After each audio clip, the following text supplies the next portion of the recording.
Bonjour à tous et bienvenue pour une nouvelle vidéo sur le thème de la créativité. Alors aujourd'hui, je voudrais vous parler des blocages que nous pouvons avoir pour créer. Alors, ils sont nombreux. Déjà, ils peuvent venir de l'enfance, de notre éducation. Si nous avons été éduqués dans un environnement qui valorisait plutôt l'obéissance aux règles, mais aussi la propreté, l'organisation, la structuration, eh bien peut-être nous avons reçu des messages nous indiquant que être créatif, ce n'était pas bien, c'était même peut-être dangereux. Je pense par exemple à différentes personnes que j'ai accompagnées qui me disent que par exemple dans leur famille, on n'avait pas le droit de faire de tâches sur les meubles ou sur une table. Donc c'était évidemment difficile de faire de la peinture ou de dessiner. Telle autre personne aussi qui m'avait dit que dans sa famille, eh bien, on préférait que les enfants soient sages, c'est-à-dire qu'ils ne bougent pas, qu'ils restent assis, qu'ils regardent la télévision, peut-être qu'ils lisent un livre. Et donc tout ce qui était activité créative, qui va plus solliciter en général eh bien, la spontanéité, mais aussi le corps, eh bien, pouvait être évalué comme quelque chose de dangereux ou d'inapproprié. Alors évidemment, quand l'enfant se construit comme ça, vous imaginez bien que tout de suite, il va enregistrer que la créativité n'est pas adaptée. Et puis ensuite, il y a l'école aussi. On voit à l'école maternelle, on apprend aux enfants à dessiner une maison, dessiner un arbre, dessiner un chien. Alors il y a une période de dessin libre, et puis après, on va lui dire, ben non, une maison, regarde, ça ressemble pas à ça. Il faut d'abord faire un toit pointu, et puis ensuite le bâtiment est carré, et puis ensuite il y a deux fenêtres et une porte et des tuiles, et petit à petit, ben, l'enfant va simplement recopier en fait des modèles qu'on lui montre. Et puis ensuite, ben, ça continue aussi quand même pendant longtemps à l'école, puisque dans le principe même de l'école, qui a évidemment des aspects positifs aussi, hein, sous d'autres points de vue, eh bien, on va demander à l'enfant de répondre aux attentes des professeurs qui savent, alors que l'enfant, lui, ne sait pas. Alors évidemment, il ne sait pas plein de choses, par contre, ça peut effectivement inhiber ses capacités créatives. Et puis, on va retrouver ça aussi dans le monde du travail. Alors, ça va dépendre de vos postes, de vos niveaux de responsabilité. On va dire que souvent, plus on a des organisations contraintes, bah, moins on est créatif.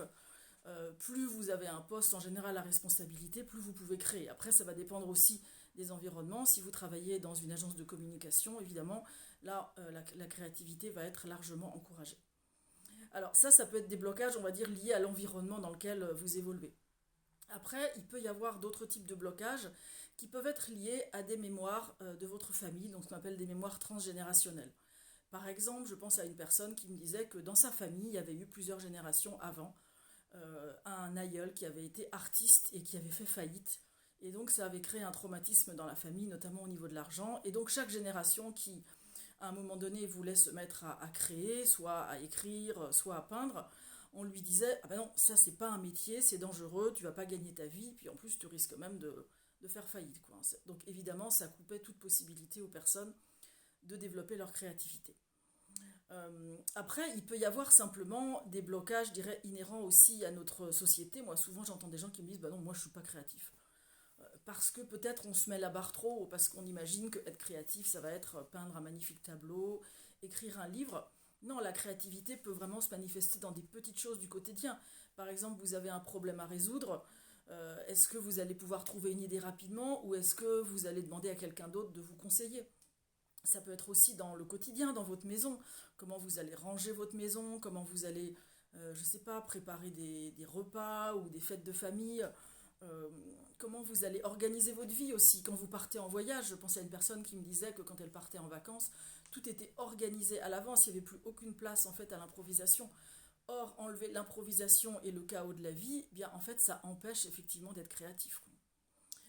Après, un autre blocage, ça peut être dû aussi à des injonctions qu'on a reçues, toujours en étant enfant, mais aussi à l'école, dans le monde du travail. Des injonctions qui nous disent, par exemple, sois parfait. Tu n'as pas le droit à l'erreur, tu dois faire tout parfaitement. Alors, évidemment, ça donne des personnes donc forcément perfectionnistes, donc ils peuvent tout à fait performer dans plein de domaines, mais au niveau de la créativité, ça va les bloquer. Parce qu'effectivement, dans la créativité, on ne nous demande pas, enfin, l'idée, c'est pas est-ce que je fais une erreur ou pas, c'est simplement de sortir ce qui vient de moi. Et même quelquefois, les fameuses erreurs dont on parle peuvent être finalement une nouvelle création. Je pense notamment au post-it qui a été inventé donc dans la société 3M suite à une erreur justement d'encollage. Et donc ça a créé les fameux blocs en fait de post-it. Voilà, donc vous voyez qu'il y a effectivement pas mal de blocage à cette fameuse créativité. Alors, les ingrédients, malgré tout, de la créativité, hein, ça va rester quand même une certaine spontanéité. Et cette spontanéité-là, elle est liée aussi souvent à notre enfant intérieur. Ça va être aussi la capacité à se connecter à son être, c'est-à-dire pas seulement créer à partir de son mental ou à partir de représentations qu'on peut avoir, mais vraiment créer à partir de ce qui est profondément inscrit à l'intérieur de nous. Et là, ça va donner lieu à un autre type de créativité. Donc ça demande un environnement globalement qui est quand même assez bienveillant, qui va donner le droit à l'erreur, qui va permettre d'expérimenter un certain nombre de choses. D'ailleurs, quand on voit bon, certains artistes, hein, ils inventent en fait des façons de créer. Je pense à une femme, une artiste justement, allait utiliser qui a créé des pigments en allant dans la nature et en concassant des cailloux, des bouts de bois, elle les a mélangés avec différents ingrédients et elle a créé ses propres pigments. Voilà, donc ça demande cette espèce de liberté aussi, de pouvoir essayer des choses sans se mettre un objectif de résultat trop facilement, trop rapidement surtout, et puis surtout sans se mettre une contrainte trop forte. Alors, en même temps, la créativité demande un cadre, hein. Le cadre, c'est aussi des fois parce qu'on a une contrainte qu'on va être créatif. Si par exemple vous vous dites, bah, aujourd'hui j'ai 2 heures pour préparer une présentation à mon boss, par exemple, eh bien, cette contrainte-là va peut-être vous obliger à être créatif. Donc, voilà, il y a aussi cet équilibre entre contrainte et liberté qui va vous permettre de trouver quelquefois des idées inédites. Alors, aujourd'hui, on a abordé tous les blocages liés à la créativité, donc ça peut être intéressant que vous vous posiez les questions. Qu'est-ce qui vous bloque, vous, dans votre créativité? Est-ce que c'est des messages qu'on vous a transmis dans votre enfance? Est-ce que c'est dans votre éducation? Est-ce que c'est dans votre travail? Est-ce que c'est lié à votre histoire familiale? Voilà, je pense qu'il peut y avoir déjà une sorte de petite auto-analyse de soi-même. Et puis, ben, évidemment, moi je suis là pour vous aider. Je suis là pour vous aider à détecter en fait ce qui bloque votre créativité pour lui permettre en fait de s'épanouir. Et donc, je voudrais vous reparler à nouveau de ce stage que j'organise à Essaouira du 14 au 21 avril. Donc dans un lieu magnifique, un lieu inspirant et écologique qui est aussi un centre de méditation et de yoga, où nous allons pouvoir expérimenter ensemble des temps créatifs. Donc c'est vraiment un stage qui s'adresse à des personnes qui veulent se reconnecter à elles-mêmes, qui ont besoin de booster leur créativité, qui sont peut-être aussi à un tournant de leur vie et qui veulent créer leur vie, parce qu'il y a aussi ça dans la créativité, c'est on peut aussi créer sa vie à partir de qui on est profondément. Donc ce stage s'adresse vraiment à vous.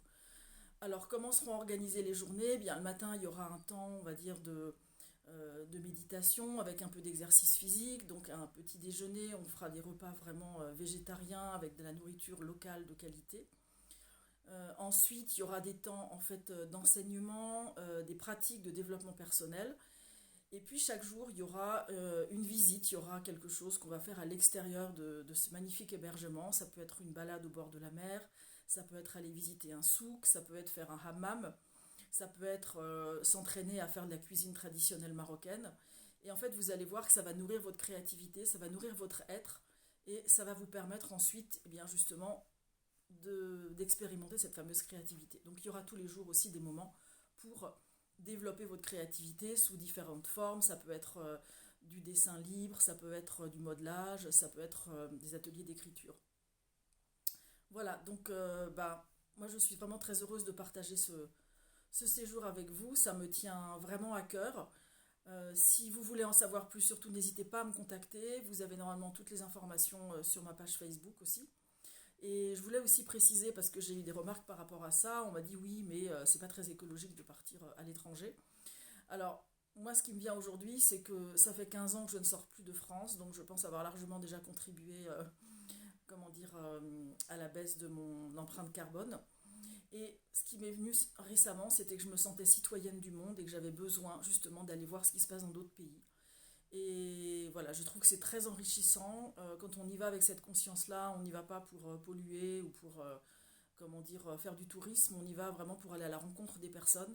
Et il peut y avoir vraiment des belles rencontres et des beaux échanges. Et je pense qu'on a beaucoup aussi à apprendre de certains pays. Voilà, donc bah, j'espère que cette vidéo vous a intéressé. Et puis n'hésitez pas à me recontacter. Et je posterai dans les prochains temps d'autres vidéos en lien avec la créativité. À bientôt!